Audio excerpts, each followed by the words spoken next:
Boa noite a todos, boa noite aos internautas.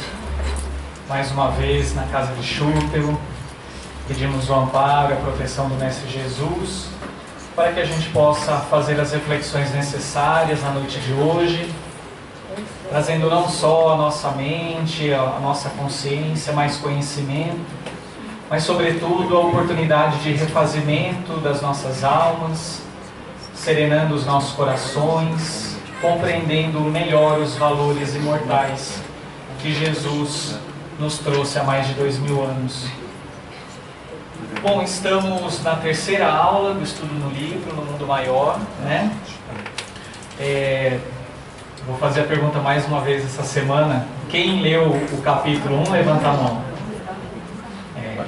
O Ibope aumentou um pouquinho mais em relação à semana passada, mas já é bom, né? É ótimo.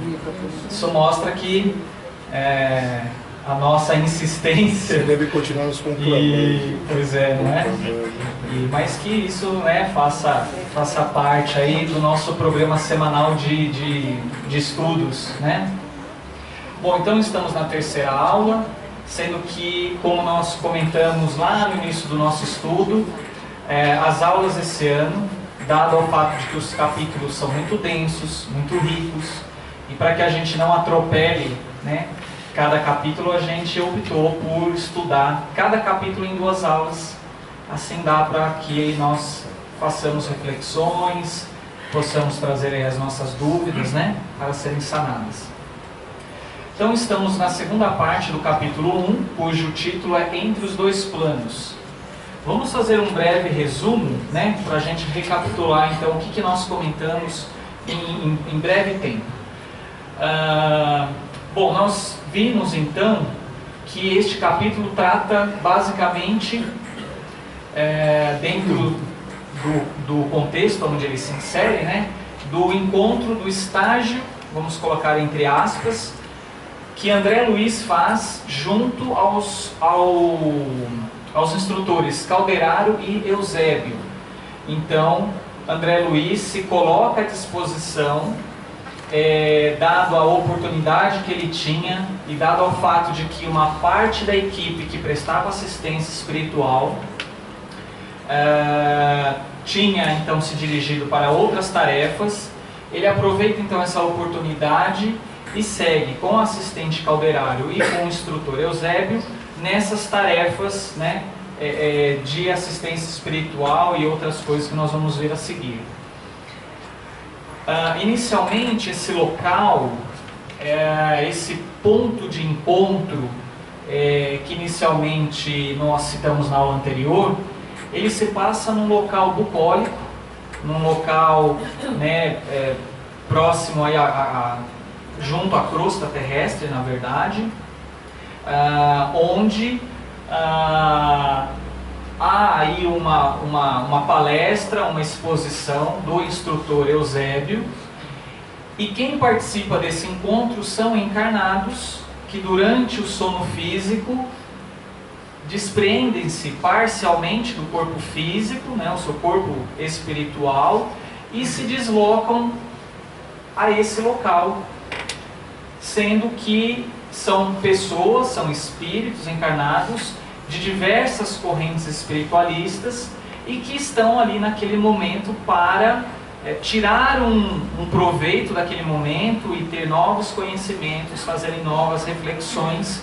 E o discurso ele precisa ser naquele momento bastante ecumênico, trazendo algumas informações relevantes para que esses espíritos, ao despertarem na matéria, eles consigam então continuar a sua jornada ao longo do dia, vivenciando aí os valores da alma e, obviamente, as provas e as necessidades aí do dia a dia em relação à matéria da melhor forma possível.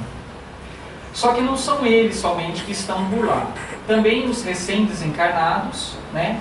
E com o intuito então desse esclarecimento e desse processo de talvez iluminação espiritual através da fala do instrutor Eusébio.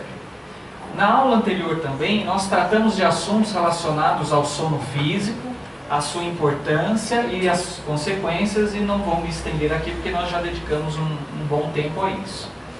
fizemos reflexões a partir das atuações de cada personagem do capítulo, né? Foi muito interessante, deu para ver que inicialmente o papel desempenhado, a boa vontade de André Luiz, o aproveitamento do tempo que ele tinha naquele momento, a postura do Eusébio e daí as nossas correlações com aquilo que encontramos no Evangelho segundo o Espiritismo, que é o texto O Homem de Bem, né? Nós fizemos algumas reflexões. Então, nós tivemos aqui várias informações e fizemos algumas reflexões, né? Também como o desenvolvimento dos sentimentos mais nobres, né? O papel da responsabilidade de cada um nas tarefas, né? A maneira pela qual a gente pode desenvolver então valores da alma, como a sabedoria, a paciência, a tolerância, a amorosidade, e bem como também nós destacamos aqui a importância, a influência e o conhecimento do jogo das forças psíquicas, que aí nas demais aulas nós vamos ver como elas acontecem, como elas interferem na nossa vida e as demais consequências em relação a esse assunto.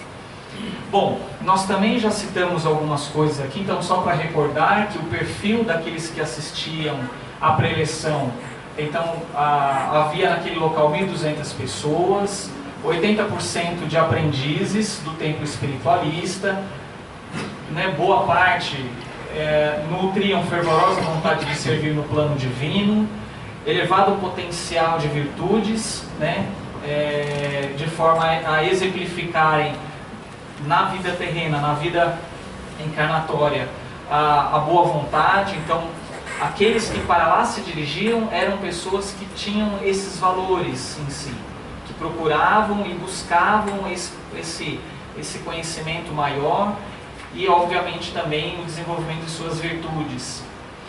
E, assim como todos nós, também tremiam diante das tempestades naturais do caminho, né? E hesitam, como todos nós, nos círculos das provas necessárias, padecendo de desarmonias e muitas vezes de angústias. Necessitavam de amparo, e daí aquele processo também como uma forma de socorro, de amparo, de esclarecimento, já que também dão testemunhos de diligência na obra espiritualizante. Quer dizer, possivelmente levavam amparo através da tua conduta, através da forma de como agir no mundo, entendiam o quão é importante o processo de espiritualização, né? E da prática do bem. Vimos também, como diz André Luiz, aqui na verdade é uma fala de Calderaro, não lhes falece, porém, a assistência precisa a essas pessoas, né, esses espíritos que encarnados tinham então tinham o seu distanciamento ali do corpo físico. Então eles tinham assistência precisa. As instituições de restauração de forças abrem as portas acolhedoras em nossas tarefas, as nossas esferas de ação, né? Então estavam abertos a receberem esse auxílio, esse amparo, para terem maior capacidade em servir. A libertação pelo sono é o recurso imediato de nossas manifestações de amparo fraterno. Nós já lemos isso na aula anterior, mas é importante a gente talvez destacar essa questão. A princípio, recebe-nos a influência inconscientemente.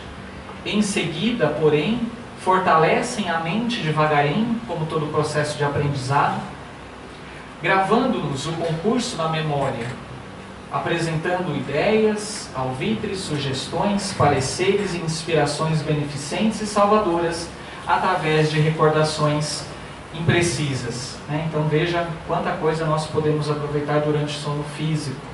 Obviamente, devemos ter todo aquele preparo que comentamos na aula anterior. A organização dos trabalhos era digna de sincera admiração. Isso é André Luiz dizendo. Estávamos num campo substancialmente terrestre. A atmosfera impregnada de aromas que o vento espargia em torno recordava-me o lar na terra contornado de seu jardim em noite cálida.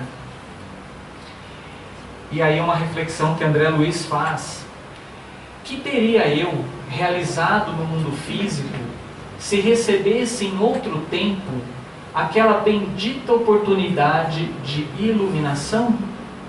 Né? Puxa, talvez, né, ele pensando, poderia ter aproveitado melhor, né, aquele momento em que eu estava na carne, né, no corpo físico, para talvez ter me esclarecido mais. Né? Veja que isso tem uma consequência muito importante, que é o aproveitamento dos valores e o cumprimento dos objetivos que todos nós assumimos antes do processo encarnatório. Né? E veja o quão, às vezes a gente pode não pensar, né, e na correria da vida, dos acontecimentos, das tarefas, muitas vezes nós, ou a maioria de nós, passamos por aqui e a gente não para refletir sobre os valores, né, e os nossos compromissos que temos na presente encarnação. E ele faz essa reflexão. Né? Aquele punhado de mortais, sob os raios da lua, afigurou-se-me assembleia de privilegiados, favorecidos por celestes numes. Quer dizer, havia toda uma oportunidade de refazimento, como nós vamos ver a seguir, de compreensão, de esclarecimento, de harmonia. Né? Milhões de homens e mulheres a dormir em cidades próximas, algemados aos interesses imediatos e ansiando a permuta das mais vis sensações, nem de longe suspeitariam a existência daquela original aglomeração de candidatos à luz íntima, convocados à preparação intensiva para incursões mais longas e eficientes na espiritualidade superior. Teriam a noção do sublime ensejo que lhes aprazia? Né? Teriam a condição de, talvez, compreender o quão importante era aquele momento? Aproveitariam a dádiva com suficiente compreensão dos valores eternos? Marchariam desassombrados para a frente ou estacionariam ao contato dos primeiros óbices no esforço iluminativo? Desistiriam da caminhada, fraquejariam ou continuariam tendo força, fé, esperança e dedicação ao trabalho que lhes competiam? Calderaro, em resposta aos questionamentos de André Luiz, disse o seguinte: nossa comunidade de trabalho se dedica essencialmente à manifestação do equilíbrio. Não ignoras que a codificação do plano mental das criaturas ninguém jamais a impõe. Ela é fruto de tempo, de esforço, de evolução, e o edifício da sociedade humana em o atual momento do mundo vem sendo abalado nos próprios alicerces, compelindo imenso número de pessoas a imprevistas renovações. Bem atual para os tempos de hoje, né? Certo, não te surpreenderá se eu disser que, em face do surto da inteligência moderna, que embate na paralisia do sentimento, periclita a razão. Né? Ela está em evidência, né? A ciência, o conhecimento, mas, por outro lado, ainda temos a parte dos nossos sentimentos ainda paralisados, ainda não conseguimos colocá-los de maneira mais adequada possível, de maneira em que esses sentimentos sejam basicamente voltados para o amor, para a fraternidade, para a harmonia. O progresso material atordoa a alma do homem desatento, continua. Estamos aí imersos ao progresso material, ao desenvolvimento de tecnologias, de satélites, etc, etc. E isso, obviamente, atordoou o homem desatento. O desatento é aquele que não tem essa parte dos sentimentos, né? Essa parte da autoiluminação, da autoespiritualização, mais propensa a ser trabalhada. Grandes massas, há séculos, permanecem distanciadas da luz espiritual. Haja vista a condição que nos encontramos no planeta atualmente. A civilização puramente científica É um Saturno devorador e a humanidade de agora se defronta com implacáveis exigências de acelerado crescer mental. Daí o agravo de nossas obrigações no setor da assistência. As necessidades de preparação do espírito intensificam-se em ritmo assustador. O acaso não opera prodígios. Qualquer realização há que planejar, atacar, por a termo. Para que o homem físico se converta em homem espiritual, o milagre exige muita colaboração de nossa parte. Lançou-me um olhar significativo e concluiu, isso o calderário André Luiz: as asas sublimes da alma eterna não se expandem nos acanhados escaninhos de uma chocadeira. Há que trabalhar, brunir, sofrer. Foi aqui que paramos na aula anterior, não é? Então eu fiz questão para a gente poder rememorar algumas coisas, a gente fazer um breve resumo, e daí nós seguimos aí a continuidade desse capítulo. André Luiz dizendo: nesse momento, aproximou-se alguém dirigindo-nos a palavra. Era um solícito companheiro, informando-nos que Eusébio penetrara o recinto. Efetivamente, em saliência próxima, comparecia o missionário, ladeado por 6 assessores, todos envoltos em halos de intensa luz. O abnegado orientador não exibia os traços de venerável senectude com que em geral imaginamos os apóstolos das revelações divinas, né? Com aquele aspecto mais envelhecido. Mostrava-se-nos com a figura dos homens robustos em plena madureza espiritual. Seus olhos escuros e tranquilos pareciam fontes de imenso poder magnético. Contemplava-nos sorridente qual simples colega. Veja a importância da presença em si. Quando a nossa túnica de luz, quando os nossos pensamentos, os nossos sentimentos estão cada vez mais harmonizados junto aos sentimentos nobres, nós não precisamos nem abrir a boca, porque a simples presença faz com que aquele ambiente onde nós frequentamos, aquele local onde atuamos, a gente se faz um pouco mais de luz ali. E o próprio Cristo nos diz: vós sois luzes, né? Fazei-as a brilhar. Não é isso? Então, a presença dele impusera, porém, respeitoso silêncio. Cessaram todas as conversações que aqui e ali se entretinham. E ante os fios de luz que os trabalhadores de nosso plano teciam em derredor, isolando-nos de qualquer assédio eventual das forças inferiores, então era um campo magnético protetor, apenas o vento calmo erguia a voz, sussurrando algo de belo e misterioso à folhagem. Sentamo-nos todos à escuta, enquanto o instrutor se mantinha de pé. Observando-o quase frente a frente, eu podia agora apreciar-lhe a figura majestosa, respirando segurança e beleza. Do rosto imperturbável, a bondade e a compreensão, a tolerância e a doçura irradiavam simpatia inexcedível. Lembra que nós abordamos a figura do Eusébio? Né? Novamente ele traz aqui a questão da bondade, a compreensão, a tolerância e a doçura. São valores, né, que todos nós temos que desenvolver dentro dos nossos corações. A túnica ampla, de tom verde claro, emitia esmeraldinas cintilações. Então ele está falando da forma como ele se apresentava, né? Talvez a sua veste perispiritual, né? A forma como ela se apresentava naquele momento para aqueles que estavam ali.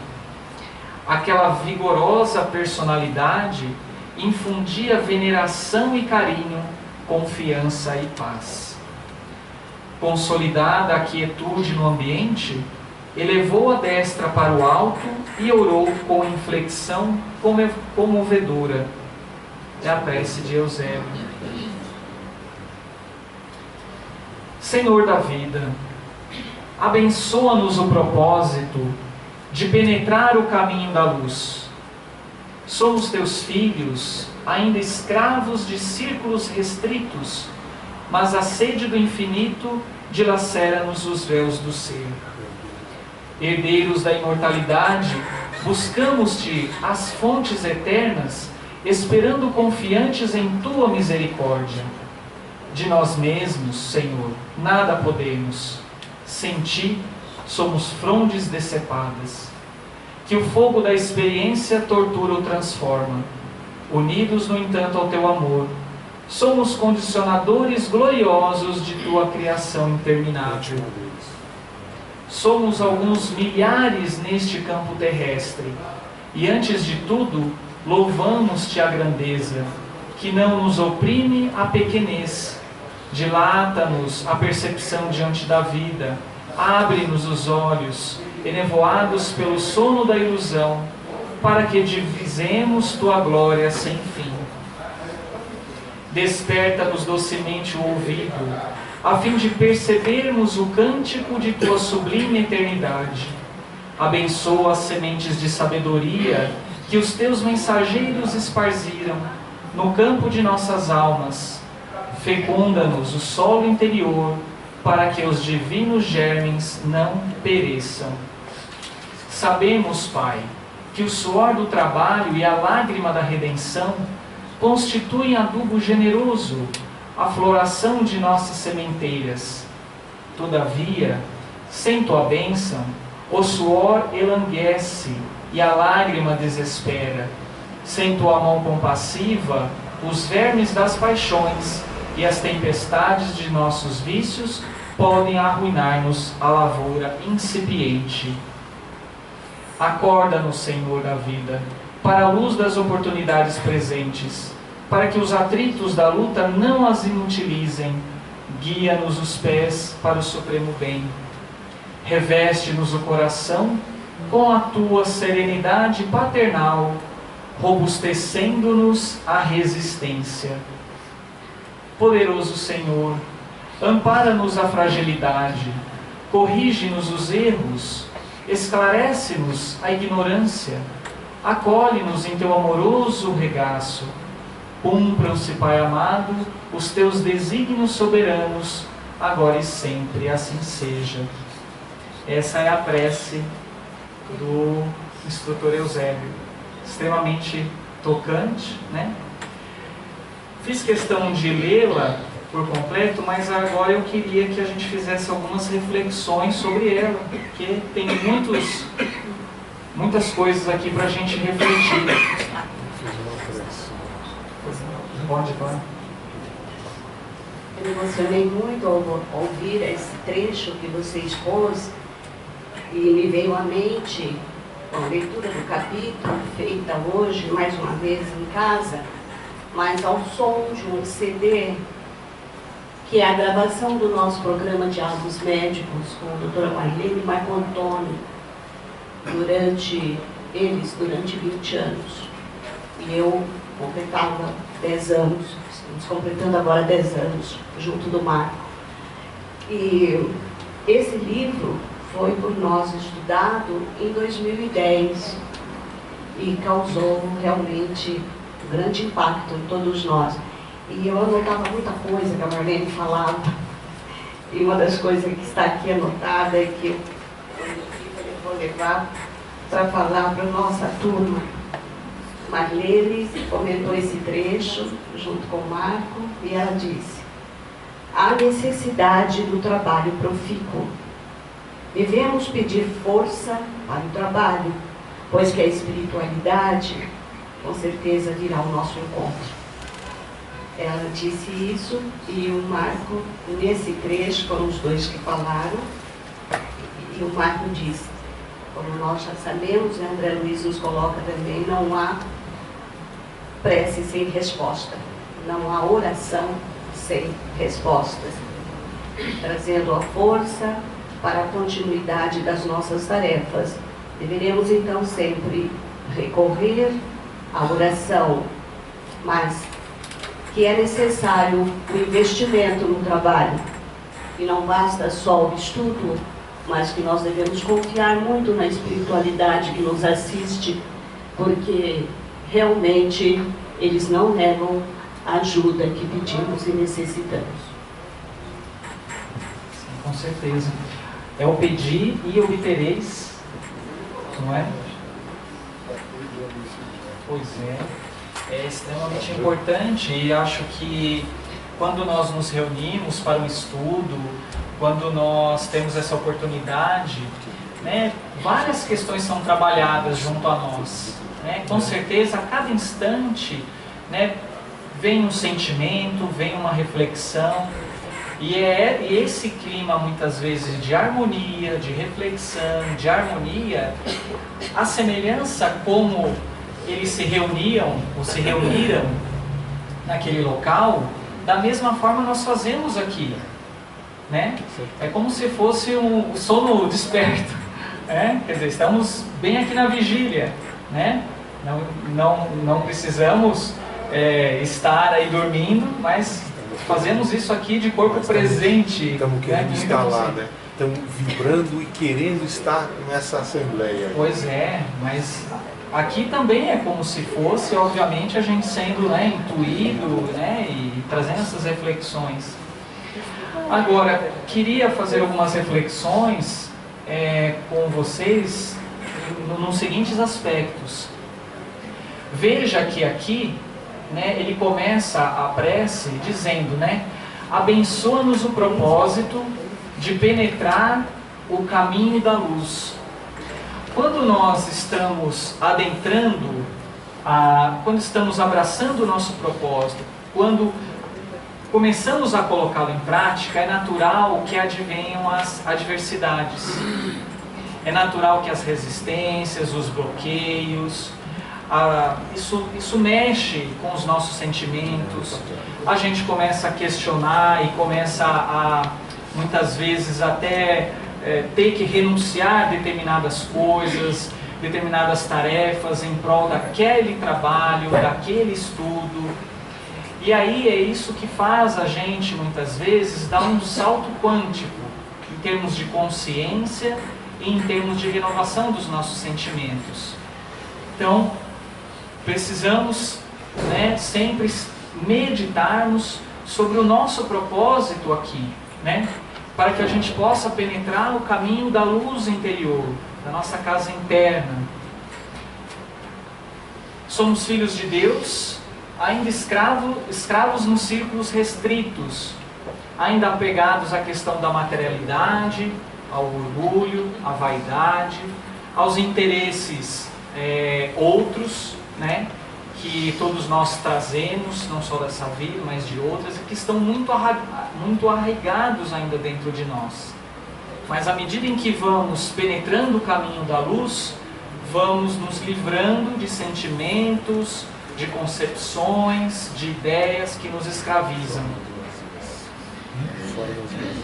A seguir, né, ele destaca que somos herdeiros da imortalidade, deixando claro de que há sobrevivência, né, além da matéria, da alma e do espírito, e que nós buscamos em fontes eternas. Quais são essas fontes eternas? Nos conhecimentos das tradições das diversas religiões, né, trazidas aí em diversos tempos da própria humanidade, esperando confiantes em Tua misericórdia. Todos nós precisamos da misericórdia do Pai, mas precisamos também agir com misericórdia. De nós mesmos nada podemos, quer dizer, sozinho a gente não vai muito longe. A gente precisa realmente ter a confiança e a sintonia com o mais alto para que a gente vença essas dificuldades e que a gente vença nós mesmos. Unidos, então, ao Teu amor, somos condicionados aos gloriosos. Somos condicionadores gloriosos de Tua criação interminável. Uma outra ideia, uma outra concepção que ele traz, quer dizer, essa ideia, né, de que Deus não para, de que o universo está em constante... Continuadores. Somos continuadores gloriosos. Obrigado pela correção. Somos alguns, então, milhares, milhões, bilhões neste campo terrestre. E aí, mais para frente, ele diz, né? Dilatado-nos a percepção diante da vida, abre-nos os olhos enevoados pelo sono da ilusão. E aí eu pergunto para vocês, como é que, né? Como se dá essa ilusão? Estamos muitas vezes iludidos de que forma? Ou através do quê? E aí, em uma mensagem que consta no livro Ideal Espírita, a Psicografia do Chico, pelo Espírito Sheila, ela nos traz o seguinte, e aí é um comparativo, né, que eu queria trazer a vocês, e para que a gente reflita, de que muitas vezes estamos enevoados pelo sono da ilusão, quando nós estamos apegados a alguns sinais, que ela considera como 10 sinais vermelhos, que pode também abrir caminhos para a auto-obsessão e a obsessão em si, de um espírito sobre nós, ou de nós junto aos espíritos. Então ela diz que há 10 sinais vermelhos no caminho da existência, indicando queda provável na obsessão, onde nós nos iludimos. Quando entramos na faixa da impaciência, quando acreditamos que a nossa dor é a maior, quando passamos a ver ingratidão nos amigos, quando imaginamos maldade nas atitudes dos companheiros, quando comentamos o lado menos feliz dessa ou daquela pessoa, quando reclamamos apreço e reconhecimento, quando supomos que o nosso trabalho está sendo excessivo, quando passamos o dia a exigir esforço alheio sem prestar o mais leve serviço, quando pretendemos fugir de nós mesmos através do álcool ou do entorpecente, e eu também acrescentaria aos vícios de toda espécie, quando julgamos que o dever é apenas dos outros, então, toda vez que um desses sinais vem a surgir no trânsito de nossas ideias, a lei divina está presente, recomendando-nos o socorro da prece ou da luz do discernimento, né? Então são alguns sinais, né, que a gente precisa estar sempre atento, para que a gente possa ter maior vigilância, e com oração, com fé, a gente possa então começar a trabalhar e renovar esses sentimentos, essas ideias dentro de nós. Mais para frente, ele coloca, né, em sua prece, fecunda-nos o solo interior para que os divinos germes não pereçam. E aí, em mente, durante a preparação do nosso estudo, me foi claro, me veio em mente a questão, deixa eu abrir aqui o livro, que é a parábola do semeador, né? Então veja que dentro desse contexto da prece do Eusébio, nós podemos e temos aí o próprio a própria informação, a própria parábola do semeador como exemplo, né, de que ao pedirmos que sejam fecundados em nós o solo interior, de tal forma que esses divinos germes não pereçam. E como é que a gente faz isso? Como é que a gente faz com que esses germes deem frutos, né? E eles não caiam, por exemplo, né, num solo pedregoso, não caiam junto aos espinhos, né? E a reflexão é essa, é de que todo aquele que escuta a palavra do reino e não lhe dá atenção, o espírito maligno vem e arrebata o que havia sido semeado em seu coração. É aquele que recebeu a semente ao longo do caminho. Na parábola, o semeador ele sai a semear e ele vai deixando as sementes caírem em diversos terrenos. Aquele que recebeu a semente no meio das pedras é o que escuta a palavra e que a recebe na hora mesmo com alegria, mas ele não tem em si raízes e não está senão por um tempo. E quando sobrevêm os obstáculos e as perseguições por causa da palavra, a toma logo como um objeto de escândalo e de queda. Aquele que recebe a semente entre os espinhos é o que ouve a palavra, mas em seguida os cuidados deste mundo e a ilusão das riquezas sufocam em si essa palavra e a tornam infrutífera. Mas aquele que recebe a semente numa boa terra é aquele que escuta a palavra, que lhe presta atenção e que dá fruto, e rende 100, ou 60, ou 30 por um. Né? Então veja que também a prece do instrutor também nos faz refletir, né, sobre os frutos que temos, ou que deveríamos nos esforçar para poder colher, fazendo com que as nossas ideias, os nossos sentimentos, né, possam realmente ser depositados, né, num solo fértil. E um solo fértil, como todos sabem, precisa de água, precisa de trocar a terra muitas vezes, acrescentar lá o nitrogênio, acrescentar várias outras substâncias, precisa do sol. E o que isso figura para nós? É a necessidade do nosso esforço, né? A necessidade do trabalho. Daí não foi à toa que ao longo deste próprio capítulo ele diz, né? É preciso trabalhar, é preciso se esforçar, né? É preciso suar. Né? Vejam como é muito próximo dessa reflexão. Mais uma coisa, nesse trecho que você está falando, acrescentou que é uma questão de escolha, né? O que nós fazemos conforme essa situação das grandes massas que estão permanecendo ainda distanciadas da luz espiritual, por esse Saturno devorador que vem nos cobrar uma aceleração, né, da nossa capacidade mental. Então, daí o agravo das nossas obrigações no setor da assistência. Quer dizer, a espiritualidade está respondendo a esse compromisso do auxílio que fazemos, que pedimos através da prece, da oração.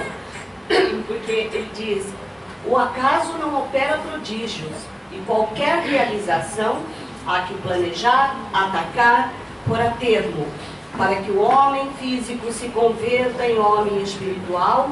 O milagre exige muita colaboração da nossa parte. Aí a doutora falou, são as nossas escolhas.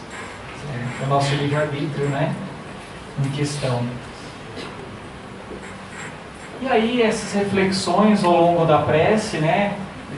E de maneira não só comovente, mas obviamente nos chamando a atenção, né? Para aquilo que podemos realizar em nosso proveito e também em proveito dos semelhantes. E aí André Luiz continua: finda a comovente rogativa, o orientador baixou os olhos nevoados de pranto, e então vi, dominado de júbilo, que da incognoscível altura uma claridade diferente caía sobre nós, em jorros cristalinos. Partículas semelhantes à prata eterizada choviam no recinto, infiltrando-se nas raízes das árvores mais próximas lá fora. Então aqui ele destaca, né, o que aconteceu, qual foi o efeito da prece, né, naquele local. Né?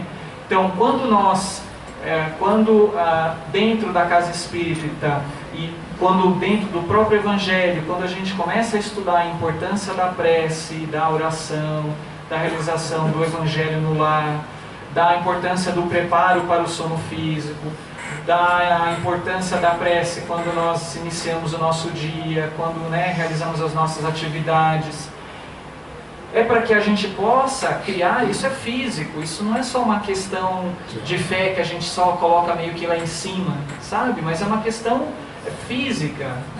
Talvez, embora a gente ainda não tenha os recursos tecnológicos para identificar, mas através da mediunidade e através das descrições, isso em vários livros, etc., a gente tem esse conhecimento, e ter esse conhecimento facilita a gente entender o porquê e o que resulta.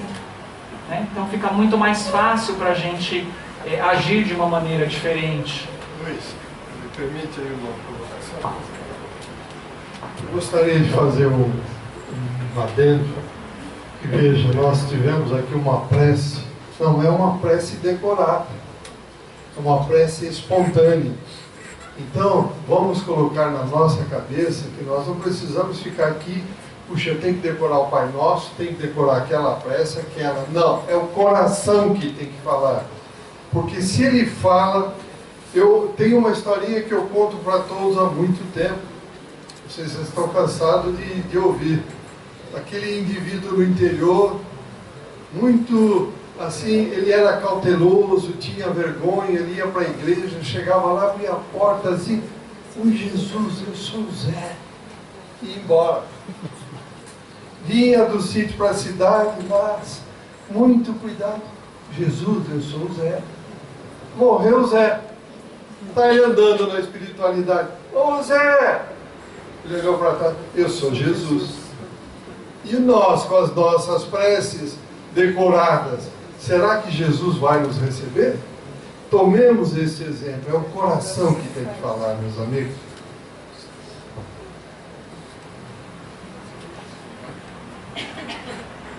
Ignoto o encantamento, e aí ele continua, fizera-se em minha alma.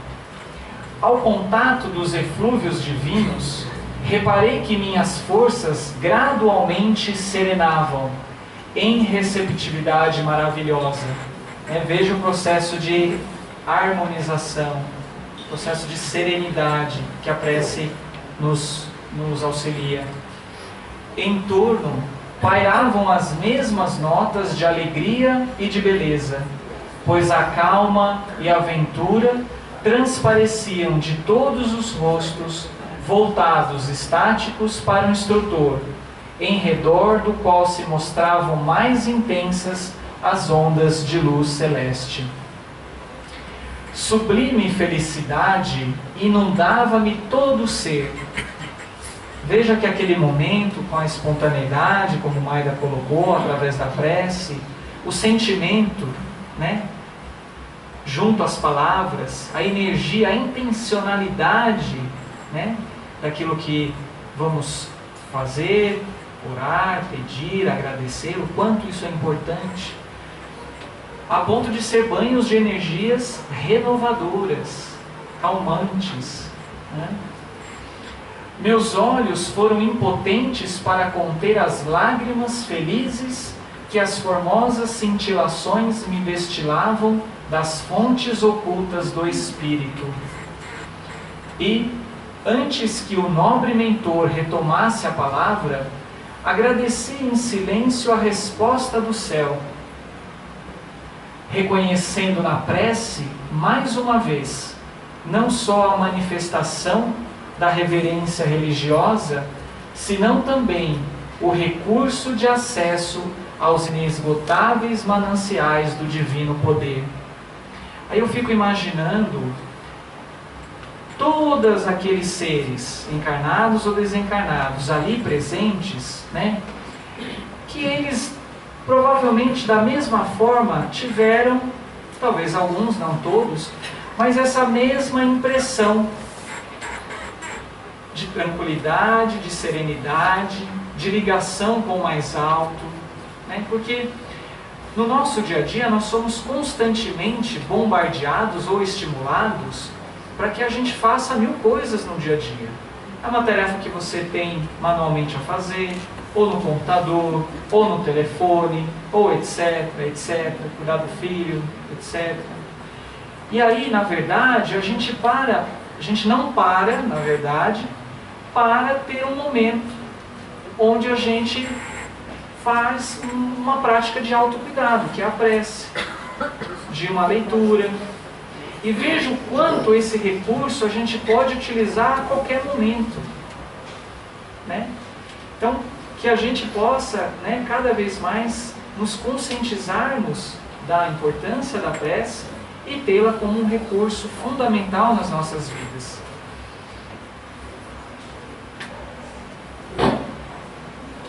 E é isso, nós finalizamos o primeiro capítulo do livro No Mundo Maior. Algum comentário? Ainda nós temos 10 minutinhos. Então, acho que a gente poderia abrir para algum comentário, para alguma pergunta, para alguma reflexão. Pode comentar? Sim. Então vamos lá.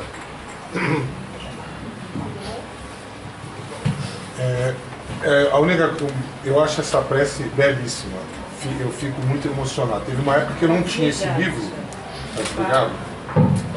Tinha uma época que eu acho essa prece belíssima. Tinha uma época que eu não tinha este livro. Esse livro foi emprestado por um amigo querido aqui da casa. Eu li, e aí eu tinha que devolver o livro, então eu digitei essa prece. E tenho ela até hoje no meu computador. E eu queria só frisar que ela começa, isso eu acho interessantíssimo, a gente da doutora Marlene, como fez a doutora Elizabeth, Senhor da vida. Porque você falou que é a prece de Eusébio, mas essa espontaneidade que ele fez, que o Maida falou, Senhor da vida, e aí ele começa. Aí ele se coloca numa posição de humildade, mostrando que a gente ainda, imagina um mentor desse, se ele está preso em círculos restritos, imagina nós, né? E aí ele vai lá longe, como você falou, fala do trabalho, fala de tudo, do coração. Mas começa Senhor da vida, eu acho um negócio realmente para a gente pensar. E aquele pedaço lá que eu te falei, como de vez em quando, continuadores da tua criação interminável, faz ligação com evolução em dois mundos. Quer dizer, nós somos continuadores olha a responsabilidade que nós temos. Co-criadores. A gente tem que aprender, e isso é uma coisa que só o Espiritismo ensina pra gente, essa possibilidade que a gente co-cria. Então a gente recebe toda a misericórdia que a doutora Elizabeth falou, toda a ajuda espiritual, e o que a gente devolve para a espiritualidade que a gente recebe? Então tem que agradecer o Senhor da vida. Assim como na prece do Pai Nosso, né? Pai Nosso que estás no céu, também é uma reverência inicial, né? Muito bem colocado.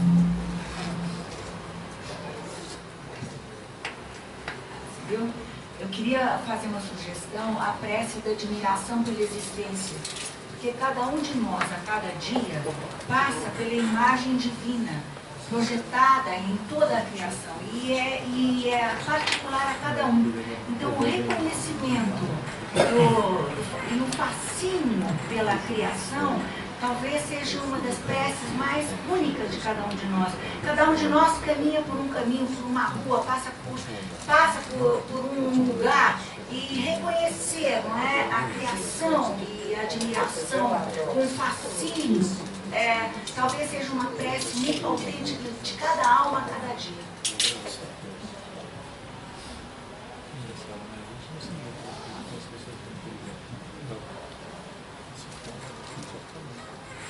Alguém mais? Ok.